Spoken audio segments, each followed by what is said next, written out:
세례요한이 광야에 이르러 죄사함을 받게 하는 회개의 세례를 전파하니 온 유대 지방과 예루살렘 사람이 다 나아가 자기 죄를 자복하고 요단강에서 그에게 세례를 받더라. 요한은 낙타털 옷을 입고 허리에 가죽띠를 띠고 메뚜기와 석청을 먹더라.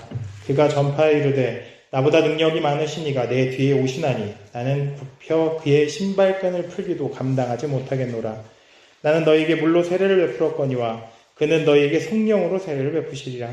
그때 예수께서 갈릴리 나사렛으로부터 와서 요단강에서 요한에게 세례를 받으시고 곧 물에서 올라오실새 하늘이 갈라짐과 성령이 비둘기같이 자기에게 내려오심을 보시더니 하늘로부터 소리가 나기를 너는 내 사랑하는 아들이라 내가 너를 기뻐하노라 하시니라. 이것은 복음서의 말씀입니다.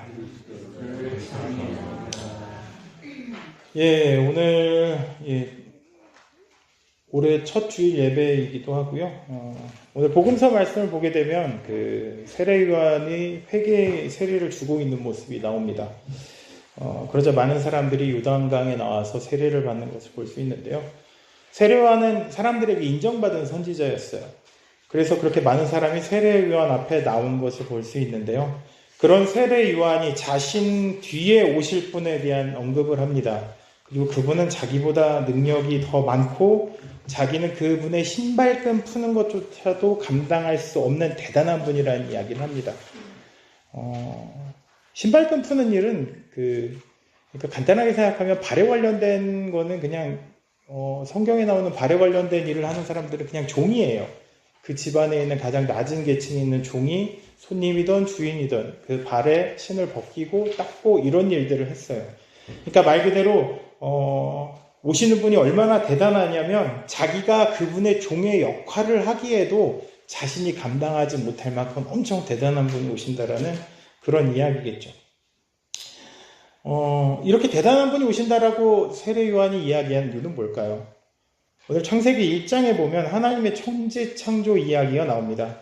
여기서 하나님은 원어로 이제 엘로힘을 이야기해요. 엘로힘은 단수가 아닌 복수의 의미로 사용돼요. 한 사람이 아닌 여러 의미겠죠. 그래서 여기서 말하는 엘로힘의 의미는 삼위 하나님을 표현하기 위한 하나의 방편이라고도 볼 수 있어요. 보통 우리는 예수님을 하나님의 아들이라는 표현을 많이 쓰지만 달리 생각하면 예수님도 삼위 하나님 중에 한 분이서 이 천지 창조를 하실 때 함께 하셨던 분 중에 한 분이라는 거죠. 그만큼 대단한 분이라는 이야기예요. 그래서 세례 요한이 예수님이 오시는 것을 이야기하면서 자기는 그분의 종 역할도 감당할 수 없을 만큼 대단한 분이 오신다. 말 그대로 하나님이 오시기 때문에 이런 표현을 사용한 거겠죠.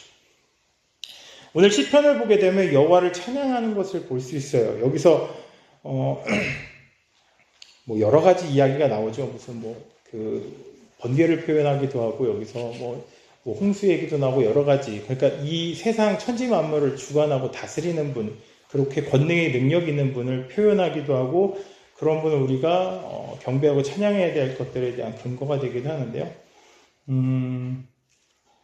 말 그대로 오늘 시편에 나오는 그 여호와라는 이름, 그 이름이 들어간 이름이 있어요. 뭘까요? 누굴까요? 다 아시겠지만 구약에서 여호수아가 그 안에 말 그대로 여호와의 이름이 들어가 있고 말 그대로 하나님은 구원이시다라는 의미로 여호수아라는 이름이 사용돼요. 그리고 이게 신약으로 넘어오게 되려면 이제 히브리어로 여호수아였던 것이 헬라어로 변형되는 게 이에수스예요. 그게 우리가 지금 이야기하는 예수라는 이름이 이렇게 변화되는 거죠.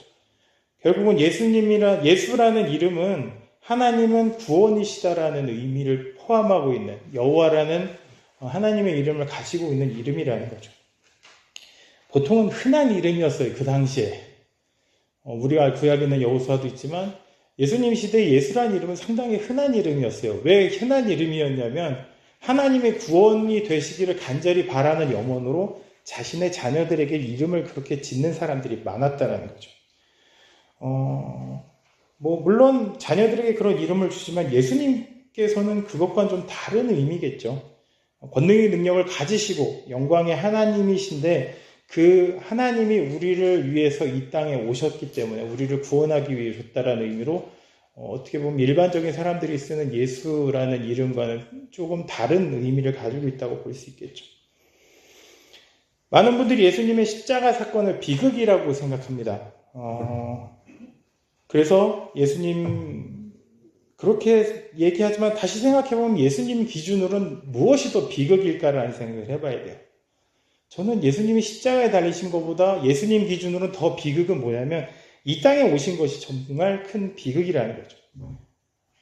물론 비교가 성립되지는 않지만 만약 제가 왕위를 계승할 왕자였는데 갑자기 수많은 노예들을 구원하기 위해서 네가 저 노예들 사이로 들어가야겠다 라고 하면서 저를 노예로 내려버린다고 한다면 얼마나 비참할까요? 그렇게 비참한 나에게 누가 옆에 와서 그래요. 기쁘다 구주 오셨네. 이러면 저라면 뭐라고 할까요? 그 사람에게 야 좋냐? 라고 하면서 인상을 쓰고 이야기를 하겠죠. 난 기분이 안 좋잖아. 내가 저 높은 데 있다가 진짜 이 처절하고 비참한 곳에 하는데 내가 좋을 리가 없잖아요. 물론 예수님은 그런 저와는 다르시겠죠. 그만큼 예수님이 그렇게 비참한 지경에 이른 것은 이 땅에 육신의 몸을 입고 이 땅에 오신 거라는 거예요. 그런 예수님께서 세례요한 앞에서 물로 세례를 받으세요. 물론 이제 마태복음에서는 이제 세례 요한이 내가 당신에게 세례를 받아야 되는데 왜 저에게 세례를 받으려고 하십니까? 이제 거절을 해요. 처음엔 거절을 하지만 예수님께서는 이건 하나님의 구속 사역을 위한 하나의 방편이기 때문에 세례를 받아야 한다라고 이야기하고 세례를 받으세요. 그렇게 세례를 받으시고 물에서 나올 때 마가복음의 기록은 다른 복음서 기록과 조금 달라요. 다른 복음서에는 뭐 하늘이 열렸다 정도로 이렇게 표현이 되는데 마가복음에서 좀 강렬하게 표현해요. 하늘이 열렸다가 아니 하늘이 갈라졌다라는 표현을 써요. 마가가 약간 요즘 시대 MZ세대랑 비슷한 것 같아요. 보통 MZ세대들이 이렇게 열광적으로 뭔가 대단한 무대 같은 걸 보잖아요. 그럼 뭐라고 얘기할까요? 찢었다라는 표현을 써요. 여기서 마가가 갈라졌다라는 표현이 찢었다라는 표현이에요. 찢어졌다라는 표현이라는 거죠. 그만큼 강하게 표현하기 위해서 다른 복음서와 다르게 마가는 찢었다라는, 갈라졌다라는 표현을 사용하는 것을 볼 수 있는데요. 그 이후에 비둘기같이 임한 성령을 통해서 예수님의 사역은 시작이 돼요. 30년 동안 그냥 마리아와 요셉의 아들이었어요. 물론 이제 동방박사들이 찾아왔던 예화도 있고, 그리고 예수님께서 어렸을 때 성전에 갔던 이야기들도 나오긴 하지만, 예수님의 그 30년 동안의 삶은 그냥 일반적인, 우리 이웃에 있는 마리아와 요셉이라는 사람의 아들로서 살아왔던, 목수의 삶을 살았던 그냥 일상의 모습을 살아왔다는 거예요. 하지만 이 자리에서 물로 세례받고 성령이 비둘기같이 임하고 난 이후부터는 예수님의 사역이 시작되는 거예요. 공생애가 시작된다는 거죠. 사도행전 19장을 보게 되면 에베소에서 만난 그리스도인들이 있어요. 바울이. 근데 그들에게 세례받았니? 라고 물어봤더니 우린 물로 세례받았어 라고 얘기했다라는 거죠. 그러자 바울이 이야기한 건 뭘까요? 세례 요한이 가르친 것 중에 뭐가 있냐면 자기 이후에 더 큰 분이 성령으로 세례를 줄 거라는 이야기를 한 적이 있어. 너희들은 그걸 아냐고 했을 때 모른다고 얘기했어요. 그래서 그들에게 예수의 이름으로 성령 세례를 베푸는 것을 볼 수 있죠. 그리고 그들이 예수의 이름으로 성령 세례를 받고 난 이후에 그들이 했던 것들은 뭘까요? 방언도 하고 예언도 하는 그런 은사적인 부분들이 나타났다는 거죠. 예수님께서는 어떤 의미에서는 죄가 없으신 분이에요. 굳이 물로 세례를 받을 이유는 없어요. 그렇죠? 우리가 회개의 세례라고 했죠. 내가 죄가 있기 때문에 물로 세례를 받는데 예수님은 죄가 없기 때문에 굳이 물로 세례를 받지 않으셔도 되는 거 아닐까라는 생각을 해볼 수 있어요. 상징적인 의미가 좀 크겠죠. 예수님께서 물로 세례를 받으신 건 결국은 우리의 죄를 대신하여 짊어지시기 위함이 있다라는 거죠. 그래서 세례 요한은 우리의 죄를 짊어지고 할 하나님의 어린 양이라는 표현도 사용해요. 그리고 또 물로 세례를 받고 능력을 가지고 사역하기 위해서 성령으로 세례를 받으시는 것을 볼 수 있어요. 우리도 물과 성령으로 세례를 받아서 우리의 죄에 대한 회개와 그 이후에 변화된 삶을 살면서 복음을 전하기 위해 능력을 받아야 한다는 것이 우리도 그것과 같은 의미가 있다는 거죠. 전지전능한 하나님으로서 우리의 죄의 문제를 해결해 주시려고 이 땅에 낮은 자의 모습으로 오신 예수님은 우리가 상상할 수 없는 그런 비천함을 당하셨어요. 세상의 창조주셨잖아요. 그쵸? 세상의 창조주. 이 세상을 내가 만들었는데 내가 피조물의 모습으로 다시 들어와서 그 피조물 가운데 섞여 있다는 것은 되게 굴욕적일 수도 있다는 거예요. 그리고 그런 고단한 삶을 30년 동안 살아오셨고요. 그리고 물과 성령으로 세례를 받고 난 이후에 참된 구원자로서의 사역을 시작하는 것을 볼 수 있게 된다는 거죠. 그냥 간단하게 생각하면 어떤 말을 해도 들어먹지 않는 우리들을 위해서 본인이 삶의 모습으로 보여주시기 위해 이 땅에 오셨다라는 생각을 참 많이 해요. 예수님께서 그냥 하늘에서 야 그렇게 하면 안 돼. 니네 물로 세례받고 성령으로 세례받고 변화돼야 돼. 라고 이야기하는 게 아니고 직접 본인이 이 땅에서 그것을 행함으로써 보여줌으로써 너희들 이렇게 살면 돼. 우리가 이해하지 못하고 따르지 않고 말도 지질이 안 들어먹으니까 직접 본인이 삶의 모습으로 보여주고 따르기를 바라신다라는 거죠. 그러기 위해서 그런 모습들을 보이셨다고 볼 수 있겠죠. 그리스도인들이 물로 세례받고 죄가 없어지면 구원을 받겠지라는 생각을 많이 해요. 그런데 이게 구원만을 이야기하는 것은 아니라는 거예요. 로마의 콘스탄티누스 황제 같은 경우에도 죽기 직전까지 세례를 안 받아요. 세례를 안 받은 이유가 되게 단순해요. 뭘까요? 회개할 일이 계속 생길 거 아니에요. 그러니까 죽기 직전에 세례를 받으면 내 죄가 없어지니까 구원받겠지라는 그런 얄팍한 생각이 결국 그가 죽기 직전에서야 이제 물로 세례를 받게 되는 그러한 모습으로 나타났다는 거죠. 하지만 우리가 물로만 받고 만다면 물로만 세례를 받고 그냥 우리 죄만 해결되면 되겠지라는 그런 이기적인 마음을 갖는다고 한다면 그건 우리에게 주어진 책무를 등지는 행동이라는 거예요. 우리가 물과 성령으로 거듭난다라고 하는 표현은 물론 구원에 대한 이야기이기도 하지만 그것만은 아니라는 거예요. 물로 성령으로 세례를 받고 거듭난 우리의 삶이 변화되어야 한다는 거죠. 그리고 다시 태어났는데 그냥 변화됐다는 거, 물과 세례로 거듭났다는 거, 다시 태어났잖아요. 다시 태어났는데 똑같이 산다 그러면 그거 참 미련한 삶 아닐까요? 내가 살아오면서 내가 잘못했던 거, 어려웠던 것, 힘들었던 것, 이런 것은 하지 말아야겠어 라고 얘기해야 한다는 거죠. 실제로 요새 드라마나 이런 거 많이 보면 나오는 게 회귀하는 거잖아요. 갑자기 죽었는데 옛날에 나의 모습으로 다시 돌아가서 10년, 20년 이렇게 돌아가서 다시 사는 그런 이야기들이 많이 나오잖아요. 그 사람들이 똑같이 사나요? 아니잖아요. 자신의 삶을 좀 더 나아지기 위해 죽음을 모면하기 위해서 다른 방향으로 삶을 살아간다는 말이에요. 더 열심히 살려고 노력한다는 거죠. 우리의 거듭남도 비슷해요. 내가 다시 살았으면 예전처럼 살면 안 된다는 거예요. 말 그대로 물과 성령으로 거듭났다라고 하는 부분은 내가 다시 태어났기 때문에 이제 예전과 똑같이 사는 것이 아닌 변화된 삶으로 우리의 방향을 바꿔야 한다는 거죠. 아까도 말씀드렸지만 예수님은 30년 동안 자신의 일상을 사셨어요. 하지만 물과 성령으로 세례를 받고 난 이후부터 구원자의 삶으로 180도 바뀐 삶을 살아가셨다는 거예요. 피조물의 삶이었지만 이제는 피조물이 아닌 구원자로서의 삶을 살고 계신 것이 예수님의 모습이었다는 거예요. 그런데 사람은 참 안 변해요. 제 팔이 왜 이렇게 됐을까요? 승질부리다 이렇게 돼요. 승질부리다. 12월 18일 날 월요일 날이었는데 아침에 오전에 그 장 보고 난 다음에 시장 공부 보고 올라오는데 눈이 왔어요 그날. 근데 눈 온 언덕에 승용차 하나가 우리 올라온 언덕 이렇게 옆에 철망 있는데 탁 걸려가지고 그 오도가도 못하고 이렇게 딱 길을 막고 있더라고요.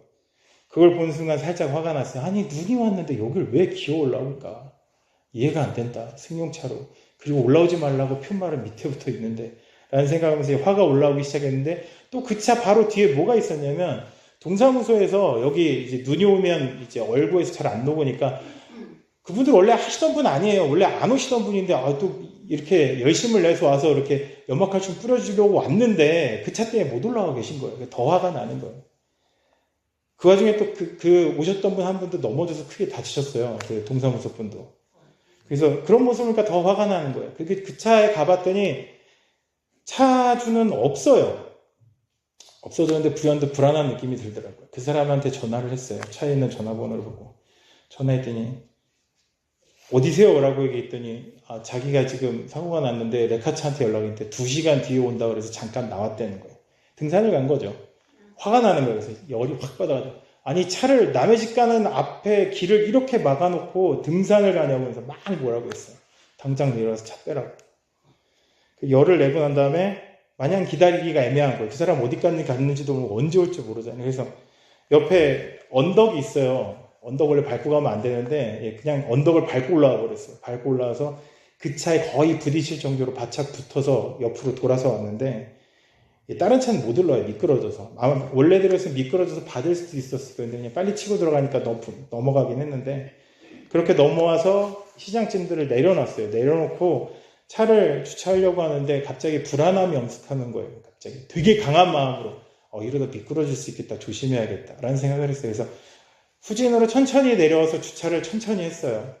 그리고 난 다음에 이제 머릿속으로는 미끄러질 수 있으니까 조심해야겠다는 생각을 계속 하고 있었는데 앞에 등산객 3명이 이렇게 걸어 올라오고 있는 거예요. 그걸 보니까 갑자기 화가 확 나는 거예요. 등산객을 보니까 또. 갑자기 화가 나서 그냥 큰 소리로 그 사람들 들으라고 얘기를 했어요. 아니 눈도 오는데 왜 여기까지 차를 끌고 오는 거야? 도대체 생각 없이 라고 하면서 소리를 내면서 성큼성큼 걷다가 열이 받았으니까 몸에 힘이 들어야죠. 그대로 미끄러졌어요. 원래 이렇게 열을 안 냈으면 조심히 걸어서 미끄러지지 않았을 것 같은데 성큼성큼 걸으니까 이제 몸에 힘이 많이 들어갔어요. 그리고 팔이 부러진 것도 많은 분들이 제가 몸으로 팔을 뭉개서 부러졌다고 생각하는데 아니요. 넘어지긴 오른쪽으로 넘어졌어요. 오른쪽으로 넘어졌는데 중심을 잡으려고 팔을 휘둘렀어요. 그러니까 왼쪽 팔을 휘둘렀는데 몸에 힘이 들어가니까 왼쪽 팔로 그 얼은 땅바닥을 있는 힘껏 내리친 거예요. 그래서 제 손목이 부러졌어요. 깨졌죠. 부러졌다는 표현보다 깨져버렸는데 이런 것들이 생각해보면 제가 그렇게 막 열을 내거나 하지 않았으면 이렇게까지 심하게 다치진 않았을 거예요. 원래 제가 이 팔이 부러지지 않았으면 성탄절 예배 때 설교였는데 예화로 제가 우리 주방 앞에 화이트보드 있잖아요. 거기 보드마카 이렇게 뚜껑을 열고 저녁 안 먹는 거 쓰려고 뚜껑을 열다가 그 뚜껑에 날카로운데 손가락이 찔렸어요. 상당히 아파서 꽤 깊이의 상처가 났어요. 상처가 깊었는데 그래서 처음에는 약간 마음이 어려웠지만 내가 그래도 이걸 먼저 찔려서 칼 갖고 와서 그걸 다 깎아버렸거든요. 깎아내고 하니까 내 이후에 다른 사람이 다치지 않게 됐구나. 그래서 나의 고난이 다른 이들에게 이렇게 유익이 될 수 있다라는 예화로 사용하려고 했는데 제가 넘어지면서 손목이 부러지니까 예수원 온 천지에 상상할 수 없는 양의 모래들이 뿌려지더라고요. 그래서 저 이후에 넘어지신 분이 없는 걸로 알고 있어요. 그래서 더 큰 예화로 바뀌어버렸어요. 물론 이 얘기 두고두고 할 거예요. 아마 손목 부러진 얘기. 저에게 아주 참신하고 새로운 예화가 되긴 했지만 고통스럽겠죠. 제 입장에서는. 결국은 제가 성품적으로 욱하는 마음이 변하지 않아서 이렇게 큰 고난을 불러온 거예요. 많은 분들이 이런 얘기를 해요. 마음을 그렇게 쓰니까 벌 받았어 라는 표현을 쓰면 그건 아니에요. 하나님이 나에게 주신 벌은 아니에요. 하나님은 분명히 나에게 너 그러다 크게 다칠 수 있다라는 강한 마음을 저에게 분명히 주셨어요. 주셨음에도 불구하고 내 감정적으로 주체하지 못하고 우욱하고 올라오는 마음 때문에 결국은 내 조심성 없이 움직이다 다친 거예요. 하나님이 나에게 벌을 주신 게 아니고 내 스스로 자초한 행동이었다는 거죠. 그리고 이런 제 모습이 다른 사람에게 은혜되지 않는다라는 거. 특히나 불신자들에게 얼마나 좋지 않은 모습이겠어. 예수 믿는다는 사람이 승질내다 팔이 저 모양이 됐어? 라고 하면서 더 안 좋은 영향을 끼치겠죠. 지금 예수를 믿는다라는 신앙의 고백은 세상에서는 나는 타인에 대한 배려 없고 나만 잘 먹고 잘 살면 되는 그런 이기적인 사람이라는 것을 알리는 수단으로 전락해버렸어요. 안타까운 얘기죠. 왜 예수를 믿는다는 게 왜 믿는다고 하면서 왜 그렇게 살아갈까요? 타인에게 상처를 주고 괴롭히고 그런 존재가 되는 것. 어떻게 보면 예수님의 이름을 욕되게 하는 그런 거죠. 예수님은 자신을 희생해서 다른 이웃을 구원하고 도우려고 이 땅에 오셨어요. 그런데 예수님을 믿는다는 우리가, 제자라는 우리가 그러한 삶을 살고 있느냐라는 거죠. 우리는 은혜 받으면 반짝반짝해요. 반짝반짝 한다라는 게 빛만 나는 게 아니고 반짝 잘해요. 그리고 우리가 은혜가 소진되면 원래의 자신의 모습으로 돌아가요. 우리는 손바닥 뒤집듯 한다라는 표현을 써요. 그 말의 의미가 뭘까요? 그냥 무슨 일이든 쉽게 바뀌는 거예요. 대단한 결단을 했지만 손바닥 뒤집듯이 그걸 바꾸는 게 우리의 모습이라는 거예요. 정말 회개하고 물로 세례를 받았다면 더 이상 죄를 저지르지 않으려고 노력해야 하는데 성령 세례를 충만하게 받았다고 한다면 우리의 삶은 예수 그리스도의 삶으로 변화되어야 하는데 근데 우리는 손바닥 뒤집듯이 그걸 쉽게 바꿔버린다는 거예요. 내가 은혜가 떨어지면, 내가 상황이 안 좋아지면 그냥 다 원래 뜨거웠던 그 마음들 다 뒤집어 버린다는 거죠. 우리가 정말 물과 성령으로 거듭난 사람이라면 그렇게 하면 안 된다는 거죠. 그런 의미에서 여기 계신 여러분들이 저처럼 됐으면 좋겠어요.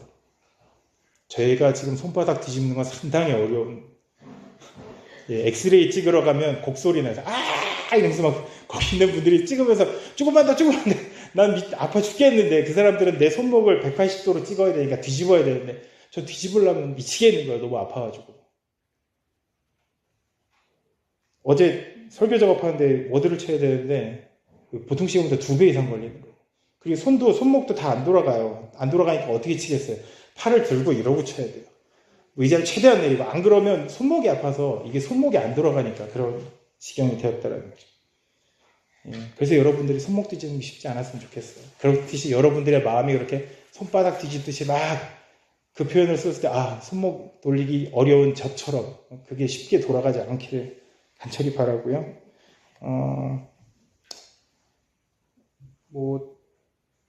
우리가 정말 물과 성령으로 거듭났다면 변화돼야 하고, 그 변화된 것이 손바닥 뒤집도 원래의 모습으로 돌아가서는 안 된다라는 거예요. 제가 손바닥을 뒤집을 때 아프다라는 얘기를 했잖아요. 우리가 내 마음이 변하려고 할 때마다 우리의 마음 가운데 아파야 돼요. 탄식이 있어야 돼. 내 이러면 안 되는데.